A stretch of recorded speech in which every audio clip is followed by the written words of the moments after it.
সবাইকে উপবৃত্তি সংক্রান্ত আরেকটি আপডেট ভিডিওতে স্বাগতম জানাচ্ছি।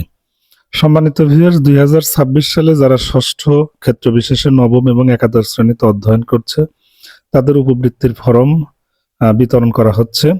প্রিয় শিক্ষার্থীরা, তোমরা প্রতিষ্ঠানে গিয়ে উপবৃত্তির ফরম সংগ্রহ করো। তো সংগৃহীত ফরম বা উপবৃত্তির ফরম তোমরা কিভাবে পূরণ করে প্রতিষ্ঠানে জমা দেবে, এই ভিডিওতে আমি পুরো বিষয় শেয়ার করেছি। অবশ্যই ভিডিওটি শুরু থেকে শেষ পর্যন্ত দেখার অনুরোধ রইল। সো এটি হচ্ছে উপবৃত্তির আবেদন ফরম 2026 সালের। তো শিক্ষার্থীরা নিজে এই ফর্ম প্রতিষ্ঠান থেকে নিয়ে পূরণ করবে। সো প্রথমে এক কপি ছবি, পাসপোর্ট সাইজের একটা ছবি আঠা দিয়ে এখানে লাগাতে হবে। ছবির যে ফ্রেমটা আছে এখানে অবশ্যই রঙিন ছবি দিতে হবে। আর ভর্তির শিক্ষাবর্ষ এখানে 2026 দিলেই চলবে। আর শিক্ষা বোর্ড রেজিস্ট্রেশন নাম্বার, শিক্ষার্থীর বোর্ড রেজিস্ট্রেশন নাম্বার, এটা মূলত নবম এবং একাদশ শ্রেণীর জন্য প্রযোজ্য, ষষ্ঠ শ্রেণীর জন্য এটা লাগবে না। আর শিক্ষার্থীর বর্তমান শ্রেণী, শিক্ষার্থী যে শ্রেণীতে পড়ে ষষ্ঠ, নবম অথবা একাদশ, সেই শ্রেণীটা দিতে হবে। তারপরে শিক্ষার্থীর জন্ম সনদ নম্বর, অবশ্যই শিক্ষার্থীর জন্ম নিবন্ধন দেখে 13 থেকে 17 সংখ্যার যে নম্বর সেটা লিখতে হবে। তার ডান পাশে শিক্ষার্থীর জন্ম তারিখ, দিন, মাস এবং বছর, মানে এগুলো জন্ম নিবন্ধন দেখে লিখতে হবে। এরপর শিক্ষার্থীর নাম বাংলা এবং ইংরেজিতে লিখতে হবে। সকল তথ্য, শিক্ষার্থীর যাবতীয় তথ্য তার জন্ম নিবন্ধন অনুযায়ী লিখতে হবে, যেভাবে আছে হুবহু। আর ইংরেজি নামটা অবশ্যই ক্যাপিটাল লেটারে লেখার চেষ্টা করব। আর শিক্ষার্থীদের কিন্তু অনলাইন জন্ম সনদ বাধ্যতামূলক, কারণ যেহেতু বাংলা এবং ইংরেজি দুটো ফরম্যাটেই তথ্য লাগে, সুতরাং অনলাইন জন্ম নিবন্ধন সনদ কিন্তু বাধ্যতামূলক। যাদের হাতে লেখা জন্ম সনদ আছে তারা চেঞ্জ করে অবশ্যই অনলাইন করে নেবে। তারপরে শিক্ষার্থীর জেন্ডার দিতে হবে, ছেলে, মেয়ে বা তৃতীয় লিঙ্গ, এখানে জাস্ট টিক চিহ্ন দিতে হবে। তো শিক্ষার্থী ছেলে হলে ছেলে টিক দেবে, মেয়ে হলে মেয়ে অপশনে টিক দেবে। শিক্ষার্থীর জন্মস্থান, এখানে নিজ জেলার নাম লিখতে হবে। আর শিক্ষার্থীর জাতীয়তা এবং পেশা, এই দুটো জিনিস ফরমের সাথে লেখা থাকবে, এখানে লেখার কিছু দরকার নেই। শিক্ষার্থীর নিজ নিজ ধর্ম লিখবে, হিন্দু, বৌদ্ধ, খ্রিস্টান, মুসলিম, সে যে ধর্মের অনুসারী সে ধর্মের নাম লিখবে। তারপরে মূলত পিতার তথ্য দিতে হবে, এখানে পিতার এনআইডি, পিতার জন্ম তারিখ, পিতার নাম বাংলা ইংরেজিতে, এগুলো দিতে হবে। সো আমরা এনআইডি লেখার ক্ষেত্রে অবশ্যই 10 থেকে 17 সংখ্যা দিব। যাদের স্মার্ট কার্ড রয়েছে তারা 10 সংখ্যার, যাদের 13 সংখ্যার এনআইডি রয়েছে তারা অবশ্যই ওই এনআইডি নম্বরের পূর্বে 4 সংখ্যার যে জন্ম সাল আছে সেটি যোগ করে 17 করে দিতে হবে। পিতার জন্ম তারিখ এখানে আমরা লিখবো। এই তথ্যগুলো পিতার এনআইডি দেখেই লিখবো। এখানে পিতার নাম বাংলায় লিখতে হবে এবং ইংরেজিতে জাতীয় পরিচয়পত্র বা ভোটার আইডি বা এনআইডি আমরা যেটাই বলি, সেই এনআইডিতে যেভাবে আছে ঠিক সেভাবেই এখানে লিখতে হবে। কোনো পরিবর্তন করা যাবে না, এনআইডি অনুযায়ী লিখতে হবে। এরপরে মাতার তথ্য, ঠিক পিতার তথ্য আপনারা যেভাবে লিখলেন ঠিক একইভাবে মাতার তথ্য দিতে হবে। মাতার এনআইডি নম্বর, জন্ম তারিখ, মাতার নাম বাংলা এবং ইংরেজিতে ব্লক লেটারে, এই ব্যাপারগুলো ওই মাতার যে জাতীয় পরিচয়পত্র আছে সেটা দেখে হুবহু লিখতে হবে। কোনো ধরনের পরিবর্তন করা যাবে না, যেভাবে আছে। এবার অভিভাবকের তথ্য, এখন পিতা এবং মাতা এই দুইজনের মধ্যে যে কোনো একজনকে অভিভাবক হিসেবে সিলেক্ট করতে হবে। সো আমি পিতা সিলেক্ট করে দিয়েছি এবং পিতার অ্যাকাউন্ট দিব এই জন্য। সো যাদের পিতা মাতা মৃত, সেক্ষেত্রে তার অভিভাবক হিসেবে দাদা, দাদি, নানি দিতে পারে, সমস্যা নেই। এখানে কিন্তু সেটি দেওয়ার সুযোগ আছে, তবে চেষ্টা করতে হবে হয় পিতা অথবা মাতা যে কোনো একজনের তথ্য দিয়ে, সেটাই ভালো, সেটাই সবচেয়ে ভালো হবে। আর পিতা মাতা যাদের নেই, অনেকের হয়তো মৃত থাকতে পারে, সেক্ষেত্রে অন্য কাউকে অভিভাবক হিসাবে নির্বাচন করা যাবে। এটা হচ্ছে ব্যাপার। আর প্রত্যেক পৃষ্ঠায় কিন্তু অভিভাবকের স্বাক্ষর এবং শিক্ষার্থীর স্বাক্ষর রয়েছে। তো অভিভাবকের স্বাক্ষর বা টিপসই বাম পাশে থাকবে ফরমের নিচে, আর শিক্ষার্থীর স্বাক্ষরটা থাকবে ফরমের ডান পাশে। এখানে কিন্তু আমি হাইলাইটস করে আপনাদের একটু দেখিয়ে দিচ্ছি।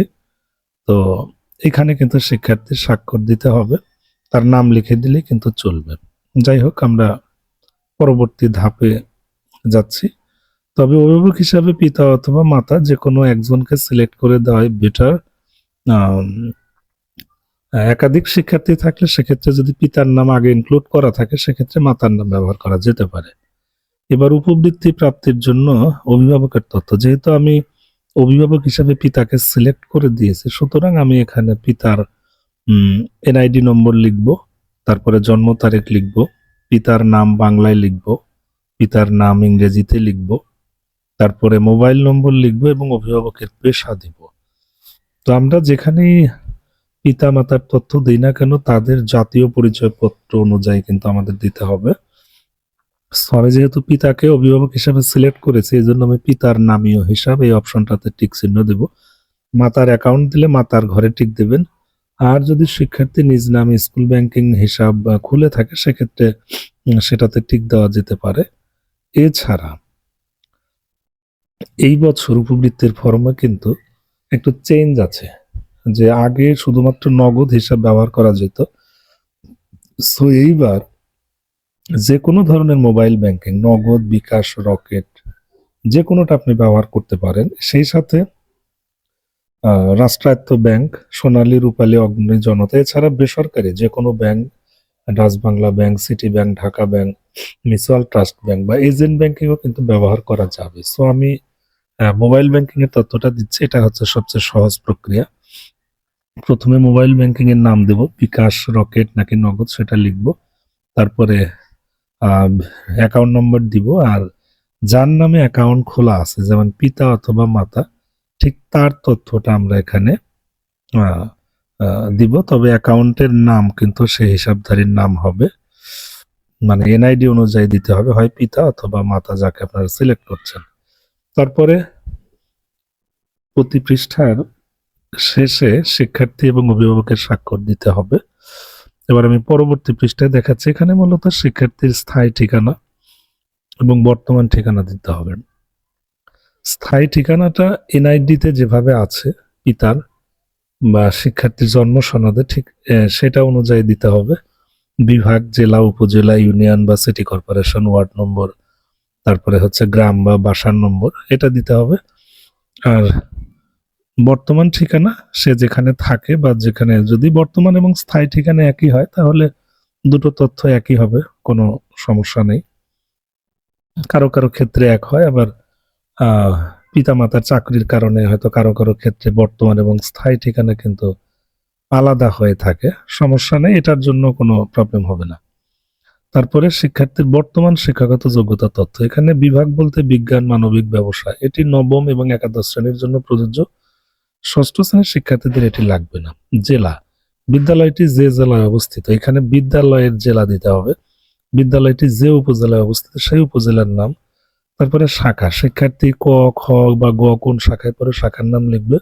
তারপরে শ্রেণী রোল, যদি ষষ্ঠ শ্রেণীতে পড়ে তাহলে তার বর্তমান রোল কত সেটা লিখবে, আর বর্তমান শিক্ষা প্রতিষ্ঠানের নাম, শিক্ষার্থী যে প্রতিষ্ঠানে পড়ছে সেই প্রতিষ্ঠানের নাম লিখে দেবে।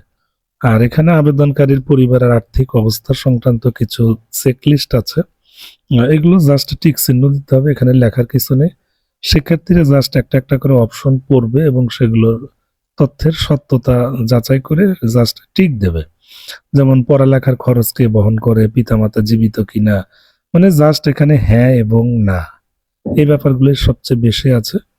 এগুলো খুবই ইজি ওয়ে, আমি সবগুলো হয়তো বলছি না।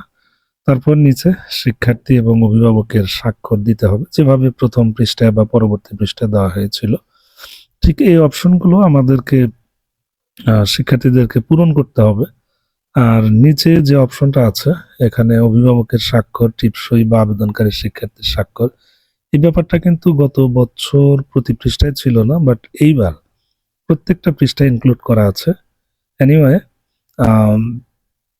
তারপরে এই পৃষ্ঠাতে শিক্ষা প্রতিষ্ঠানের নাম, মানে শিক্ষার্থী বর্তমান যে বিদ্যালয়ে পড়াশোনা করছে, অর্থাৎ ষষ্ঠ শ্রেণীতে যে স্কুলে পড়ছে সেই স্কুলের নাম লিখতে হবে। তারপরে ওই স্কুলের ইন নম্বর বলতে এডুকেশনাল আইডেন্টিফিকেশন নাম্বার, 6 সংখ্যার একটা নম্বর থাকে, 6 ডিজিটের, এটা স্কুল থেকে শুনে নিলেই হবে, সমস্যা নেই। আর নিচে যে অপশনগুলো আছে এগুলো আসলে শিক্ষার্থীর কোনো কাজ নেই, এগুলো প্রতিষ্ঠানের কাজ, যেমন শিক্ষা প্রতিষ্ঠানের নাম, ইন নম্বর, তারপরে এইচএসপি এমআইএসসি এন্ট্রির সুপারিশ বা সুপারিশের অযোগ্য, এই যে ব্যাপারগুলো, এগুলো কিন্তু প্রতিষ্ঠান থেকে পূরণ করে দিবে। তো ধন্যবাদ সবাইকে।